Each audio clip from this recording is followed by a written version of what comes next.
When you think about how most nations get started, you picture pioneers, right? Or maybe pilgrims, or even conquerors. But Australia's story, it's just something else entirely. It was founded by prisoners. So let's dive into this wild origin story and figure out how a supposed stain on its history actually became the bedrock of a nation. And this whole idea, it's summed up in one pretty powerful phrase: the convict birthstain. But what's really wild is when this term came about. You'd think it was from the very beginning, right? Nope.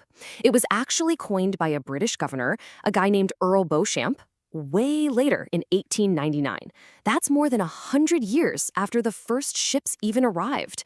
It was right around the time Australia was getting ready to become its own country. So what does that phrase even mean? Well, the convict birthstain is this idea that a country's identity is, well, permanently marked, maybe even stained because it started out as a penal colony.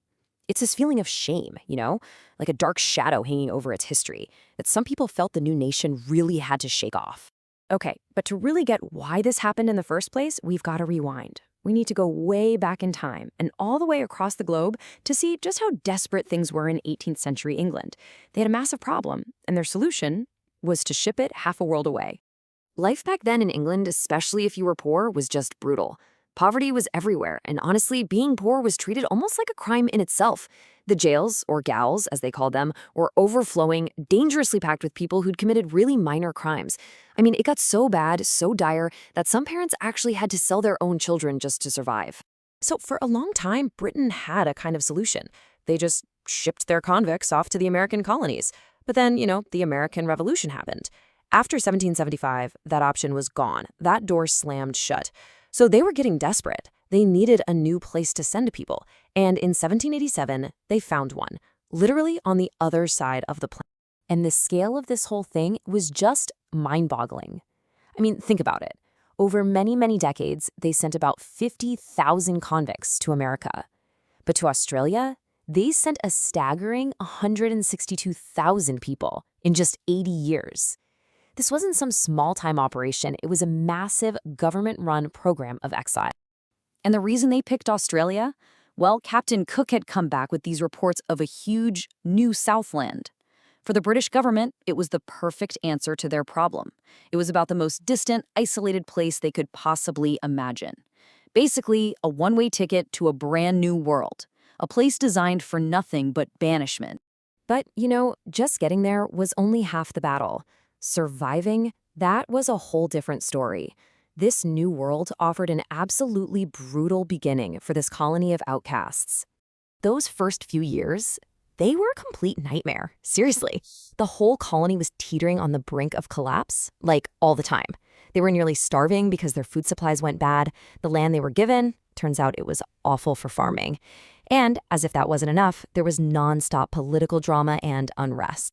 And all those challenges from the outside were made so much worse by the fighting on the inside.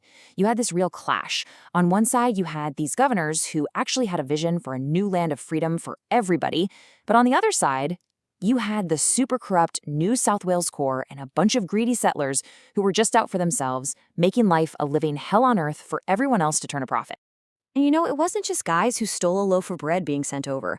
More than 3,600 political prisoners were shipped out too. Just let that sink in. These were people exiled for what they believed, not just for what they did. That added a whole other layer of tension and rebellion to an already explosive situation. But out of all that chaos and brutality, something pretty amazing started to happen. This is where the story shifts. It's the story of how these convicts started to become citizens in a place that turned out to be a land of endless possibilities. But we have to remember the human cost here.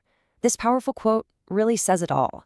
This wretched cargo of miserable convicts was ripped from the arms of family and banished. For so many of them, their papers were stamped never to return. Can you imagine? It was just this deep, permanent loss. So the big question is, how on earth did this transformation happen? Well, this path from prisoner to pioneer is almost hard to believe. First, you served out your sentence. Then, and this is the game changer, you could actually get a grant of land, your own land. With that, you could build a totally new life.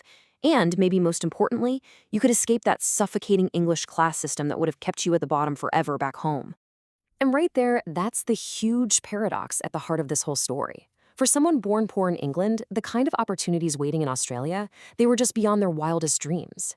This place that was meant for punishment, it became a land of freedom, a place where you could actually move up in the world. A lot of them finished their sentences and had zero desire to ever go back. Why would they? They'd found a new home. So, we're left with this really fascinating question, and it gets right to the heart of Australia's identity. How does a nation that starts out as a prison, a place literally defined by a convict birth stain, somehow become a symbol of opportunity and a new start? It's an incredible transformation, one that didn't just build a country, it shaped an entire continent.